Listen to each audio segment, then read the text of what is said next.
হাইলাকান্দিতে এক বিবাহিত মহিলাকে বলপূর্বক ধর্ষণ করার অভিযোগে রহিমউদ্দিন মজুমদার নামের এক ব্যক্তিকে 7 বছরের সশ্রম কারাদণ্ড সহ 5,000 টাকা জরিমানা অনাদায়ী আরও 1 মাসের সশ্রম কারাদণ্ডে দণ্ডিত করল হাইলাকান্দি জেলা ও দায়রা জজের আদালত। এই উপলক্ষে আজ পাবলিক প্রসিকিউটর দেবজিৎ চক্রবর্তী এবং আইনজীবী শাহাবুদ্দিন বড়ভূঁইয়া জানান যে ঘটনাটি সংঘটিত হয় লালা থানার অন্তর্গত বিলাইপুর এলাকার শস্যগেনা গ্রামে 2020 সালের 26 সেপ্টেম্বর রাত্রি আনুমানিক 11টার সময়। অভিযুক্ত আসামি রহিমউদ্দিন মজুমদার জনৈক এক শিশুকন্যার জননী 34 বছর বয়সের বিবাহিত মহিলাকে তার স্বামীর অনুপস্থিতিতে ঘরে অনাধিকার প্রবেশ করে একাকিত্বের সুযোগ নিয়ে বলপূর্বক মহিলাটিকে উপদ্রব পরিদর্শন করে পালিয়ে যায়। এই ধর্ষণকাণ্ডের ঘটনা সংঘটিত হওয়ার পর ধর্ষিতা মহিলাটি ঘটনার বিবরণ জানিয়ে লালা থানাতে একটি ধর্ষণের মামলা দায়ের করলে পরে লালা পুলিশ কেস নং 432/2000 করে রেজিস্টার করে অভিযুক্ত রহিমউদ্দিন মজুমদারকে গ্রেফতার করে আদালতে সোপর্দ করে। পরবর্তীতে পুলিশ এই ধর্ষণকাণ্ডের চার্জশিট আদালতে দাখিল করলে পরে সেটা সেশন কেস নম্বর 104/2022 নম্বরে নথিভুক্ত হয়ে মোকদ্দমার শুনানি শুরু হয়। এরপর 2 বছরের মাথায় মঙ্গলবার হাইলাকান্দি জেলা ও দায়রা জজ সৈয়দ ইমদাদুর রহমান এক ঐতিহাসিক রায়দানের মাধ্যমে রহিমউদ্দিন মজুমদারকে দোষী সাব্যস্ত করে ভারতীয় দণ্ডবিধি 376 নং ধারায় 7 বছরের সশ্রম কারাদণ্ড সহ 5,000 টাকা জরিমানা অনাদায়ে আরও 1 মাসের সশ্রম কারাদণ্ড, সেই সঙ্গে 448 নং ধারায় 500 টাকা জরিমানা অনাদায়ে আরও 1 মাসের সশ্রম কারাদণ্ডের আদেশ দেন। পাবলিক প্রসিকিউটর দেবজিৎ চক্রবর্তী এবং বিশিষ্ট আইনজীবী শাহাবুদ্দিন বড়ভূঁইয়া আরও জানান যে এদিনের এই শুনানিতে বাদীপক্ষের মোট 7 জনের সাক্ষ্য গ্রহণ করা হয়।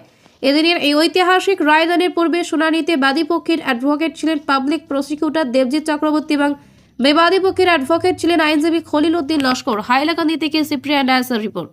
দাদা, আপনাদের কোর্টে কালকে একটা রায় হয়েছে, এই রায়ে যে যাকে সাজা দেওয়া হয়েছে, কি অপরাধের জন্য কত বছর সাজা দেওয়া হয়েছে, এই বিষয়ে আপনারা মিডিয়াকে 2-4টি কথার মাধ্যমে অবগত করুন। গত হলো হাইলাকান্দির জেলা ও দায়রা জজ সৈয়দ ইমদাদুর রহমান একটি রায় মাধ্যমে আসামিকে 7 বছরের জেল দিয়েছেন, তোর সঙ্গে 5,000 টাকা জরিমানা করেন। ঘটনার প্রকাশ যে এটা ঘটনাটা সংঘটিত হয়েছিল 26/7/2020 ইংরেজি।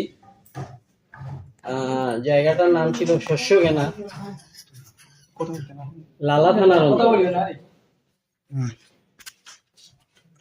তো বাদিনী কেসটা দাখিল করেছিলেন ওই সময়। তো লালা পুলিশ সেই কেসটা নথিভুক্ত করে, লালা পিএস কেস নাম্বার 432/2020 তারপর নথিভুক্ত করে কেসটা তদন্ত করে চার্জশিট দাখিল করে রেজিস্টার্ড হয়েছিল আন্ডার সেকশন 376(1)(4)(48) অফ IPC। মানে তার অপরাধটা কি ছিল? সে মহিলাকে বলাৎকার করেছে। মহিলা মানে বিবাহিত মহিলা না অবিবাহিত? বিবাহিত মহিলাকে বলাৎকার করেছে। আচ্ছা, যে বলাৎকার করেছে তার নাম? আসামি হচ্ছে গিয়ে রহিমউদ্দিন মজুমদার। আচ্ছা আচ্ছা। তো কেসটা পুলিশ চার্জশিট করার পর সেটা হাইলাকান্দি। ঘটনা কত সনের কত খ্রিস্টাব্দে হয়েছিল এটা? এটা 26/7/2020। আচ্ছা আচ্ছা, সংঘটিত হয়। কোন জায়গাতে? শস্যগেনা বলে একটা জায়গা, সেটা লালা থানার অন্তর্গত। তো পুলিশ চার্জশিট দেওয়ার পর সেটা সেশন কেস নাম্বার 104/2022 তার নথিভুক্ত হয়। সেখানে শুনানি শুরু হয়। প্রসিকিউশন সাইডে 7 জনের সাক্ষীবাদী গ্রহণ করে। তৎপর জেলা ও দায়রা জজ সমস্ত সাক্ষীতে আসামি যে দোষী তাহা প্রমাণিত হয় এবং তাতে ভারতীয় দণ্ডবিধি 374(1) ধারা মতে 7 বছরের সশ্রম কারাদণ্ড ও 5,000 টাকা জরিমানা প্রদান করেন এবং 448 ধারা মতে 500 টাকা জরিমানা দেন, অনাদায়ে আরো 1 মাসের জেল। এই মহিলাকে যে বলাৎকার করে যখন মানে ঘটনাটা সংঘটিত হয়, মহিলা যেহেতু আপনি বলেছেন মহিলা বিবাহিত, ওনার স্বামী কি তখন ছিলেন না ঘরে? ঘরে স্বামী ছিলেন না। আচ্ছা। তো ওনার একটা ছোট মেয়ে ছিল ঘরে। তো তখন উনি যখন মানে উনাকে মুখ বেঁধে ফেলে, তো তারপর যখন উনি চিৎকার করেন পরবর্তীতে ঘটনা সংঘটিত হওয়ার পর, তখন ওই সময় সঙ্গে সঙ্গে উনার মেয়ে দৌড়ে আসে, নাবালিকা ছোট মেয়ে। তো সেও ঘটনা দেখতে পায় সেটা।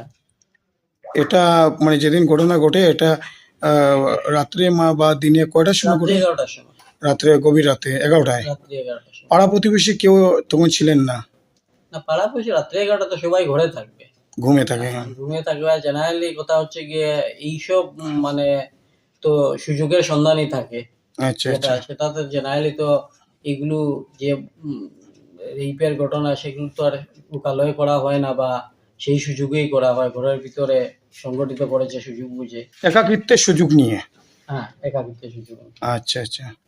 আর এটা কেসটা ডায়াল হওয়ার মানে কত বছরের ভিতরে রায় হলো, কত দিন? না, এটা তো 2022-এর, আর তো গতকাল হলো 26/11/2024 ইংরেজি। তো মোটামুটি 2 বছরের মাথায় সেটা রায় হয়ে গেছে। রায় হয়েছে। আসামির জেল কত বছরের? 7 বছরের 7 বছরের সাজা দিয়েছেন, সঙ্গে 5,000 টাকা জরিমানা, হুম। আরো একটি ধারায় 500 টাকা জরিমানা, অনাদায়ে আরো 1 মাসের জেল। দুটি কেসে। আর কেস যে রেজিস্টার হয়, কেস নাম্বার কত ছিল? Case number, session case number ছিল 104/2022। আর থানা লালা পিএস? লালা পিএস কেস নাম্বার 432/2020। আচ্ছা এটা নথিভুক্ত হয়। আচ্ছা, ধন্যবাদ। তো আমরা এই আদালতের এই রায় অত্যন্ত খুশি। আর আমি বলতে চাই যে আমাদের বর্তমান যে মাননীয় মুখ্যমন্ত্রী ডক্টর হিমন্ত বিশ্ব শর্মা বর্তমান অবস্থায় যে সমস্ত আসামে দোষীদের সাজা প্রদানের জন্য যে উদ্যোগ নিয়েছেন, সেই উদ্যোগের দিক দিয়ে বিচার করলে গতকাল আমাদের প্রসিকিউশন সাইটের জন্য সমস্ত আসামের জন্য একটা ভালো দিন, যে আসামি সাজাপ্রাপ্ত হয়েছে, আমরা কেসটা প্রমাণ করতে সক্ষম হয়েছে, সেই জন্য আদালতকেও ধন্যবাদ। মোট কতজনের সাক্ষ্য নেওয়া হয়েছিল? মোট 7 জনের সাক্ষ্য নেওয়া হয়েছে বাদী পক্ষে। বাদী পক্ষের। আর বিবাদী পক্ষের? না, বিবাদী পক্ষের তো স্টেটমেন্ট নেওয়া হয় আসামিরই, তারপর আর্গুমেন্ট হয়ে যায়। আচ্ছা আচ্ছা। আর বিবাদী পক্ষের অ্যাডভোকেট কে ছিলেন? বিবাদী পক্ষে ছিলেন খলিলুদ্দিন লস্কর অ্যাডভোকেট। আচ্ছা, তো 2 বছরের মাথায় রেজাল্ট হয় এবং বাদীপক্ষ মানে ন্যায় পায়। না।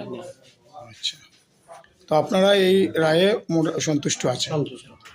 আচ্ছা, ধন্যবাদ।